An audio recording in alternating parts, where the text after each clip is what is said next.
दक्षिण हरियाणा को साधने आए अमित शाह ने राव इंद्रजीत को भी साध लिया। राम राम, मैं हूं विपिन परमार और आप देख रहे हैं इंडिया न्यूज हरियाणा का डिजिटल प्लेटफॉर्म। हरियाणा में भारतीय जनता पार्टी विधानसभा के चुनावों के लिए प्रोएक्टिव तरीके से जो है वो जनता के बीच में जाकर तमाम तरह के आयोजन कर रही है। तमाम नेताओं को ये हिदायत दी गई है कि ज्यादा से ज्यादा जन समन्वय को बढ़ाया जाए, केंद्र और प्रदेश सरकार की नीतियों को जनता तक पहुंचाने का काम किया जाए।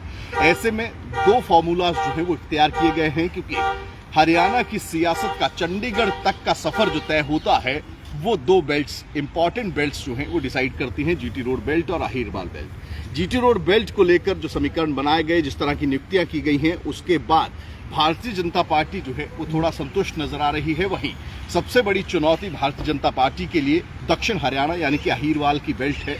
ऐसे में खुद अमित शाह की ओर से ये बीड़ा उठाया गया। अमित शाह जो है उनकी ओर से कल बीसी सम्मेलन कर लोगों के बीच में अपनी बात रखने का काम किया गया। लेकिन इस बीच में अहीरवाल के किंग कहे जाने वाले राव इंद्रजीत सिंह के चेहरे पर मायूसी दिखाई दी, क्योंकि राव इंद्रजीत सिंह की अगर बात करें तो एक बार फिर से केंद्र में वो हरियाणा का प्रतिनिधित्व कर रहे हैं, लेकिन आए बगाए राज्य मंत्री स्वतंत्र प्रभार की शपथ लेने के बाद उनकी ओर से लगातार एक बयान दिया जाता रहा है कि उनकी ओर से ये रिकॉर्ड कायम कर दिया गया है कि केंद्र में सबसे ज्यादा बार उन्हें राज्य मंत्री बनाया गया है। ऐसे में सूत्र ये भी बताते हैं कि राज्य मंत्री यानी कि कैबिनेट मंत्री ना बनाए जाने का गुस्सा राव इंद्रजीत सिंह लगातार जो है वो मन में रखे हुए हैं। और मंच पर भी ये तस्वीरें जो है वो साफ देखने को मिली। अमित शाह के जो है दाहिने और बाइने तरफ जो है वो प्रदेश अध्यक्ष और मुख्यमंत्री नायब सिंह सैनी बैठे हुए थे, जबकि चौथी कुर्सी पर राव इंद्रजीत सिंह बैठे हुए थे। एकाएक अमित शाह की ओर से नायब सिंह सैनी को उठाया गया और साथ ही साथ राव इंद्रजीत सिंह को अपने पास बुलाया गया। लेकिन कहीं ना कहीं मंच पर जिस तरह का संबोधन अमित शाह का रहा, उसके बाद खुद राव इंद्रजीत सिंह की ओर से भी ये कहा गया कि आप जो है वो चाणक्य कहे जाते हैं और हरियाणा की सियासत में आपकी बेहद ज्यादा जरूरत है। अब ऐसी परिस्थिति में राव इंद्रजीत सिंह का जो नाराजगी है वो पंचकुला में कार्यकर्ता की बैठक के बाद जिस तरीके से ऐलान किया गया था अमित शाह की ओर से ही कि नायब सिंह सैनी के चेहरे पर ही अगला चुनाव जो है यानी कि ये विधानसभा चुनाव जो है वो लड़ा जाएगा।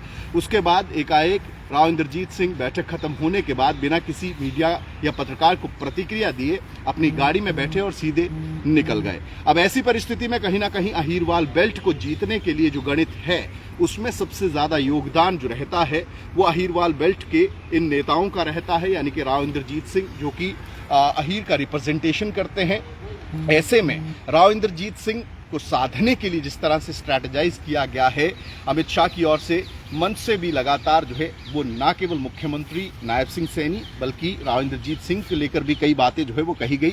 इसके साथ साथ राव इंद्रजीत सिंह की अगर बात करें तो कहीं ना कहीं आए बगाए उनकी ओर से सीएम पद की दावेदारी को लेकर भी पहले कई बयान दिए जाते रहे हैं। लगातार उनकी ओर से ये भी कहा जाता रहा है कि अहीरवाल के बिना जो है वो प्रदेश सरकार का रास्ता चंडीगढ़ तक का तय नहीं होता है।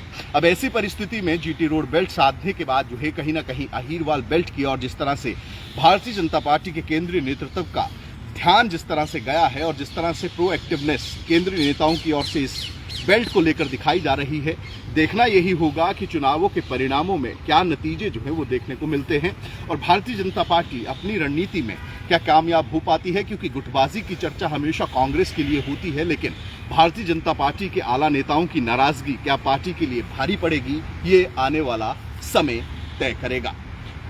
अमित शाह की इस रणनीति जिसमें कि दक्षिण हरियाणा के साथ साथ राव इंद्रजीत सिंह को भी साधने की कोशिश की गई है, इस पर आपकी राय क्या है कमेंट्स में जरूर बताइएगा। साथ ही साथ इंडिया न्यूज के डिजिटल प्लेटफॉर्म को लाइक व सब्सक्राइब जरूर करिए। राम राम।